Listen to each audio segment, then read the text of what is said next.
Time now 8:07. The race for the White House is taking center stage here in the Triad. This weekend, Florida Governor Ron DeSantis, former President Donald Trump, and former Vice President Mike Pence were all in Greensboro for the North Carolina Republican Convention. Pence spoke during the First in Freedom luncheon yesterday.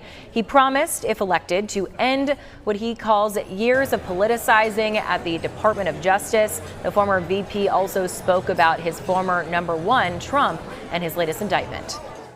The former president, like every other American, is entitled to a presumption of innocence. Secondly, the American people have a right to know the basis of this decision.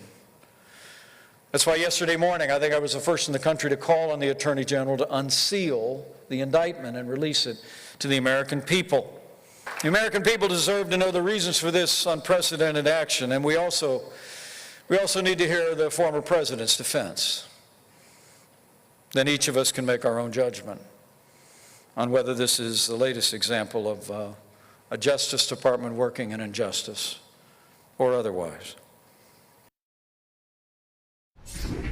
And former President Donald Trump also spoke at the North Carolina Republican Convention. That's only his second public appearance after being indicted for his alleged mishandling of classified documents. WXIJ 12's Bill O'Neill reports from the Corey Convention Center.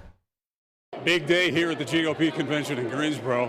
Delegates censor their senior senator, Thom Tillis, over his support of gay marriage and immigration reform.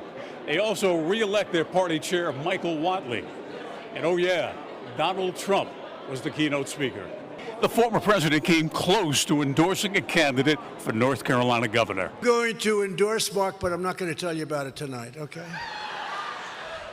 We'll save it for another time. On his criminal indictment over handling top secret documents, Mr. Trump gave delegates a warning. And they're not coming after me, they're coming after you, and I'm just standing in their way.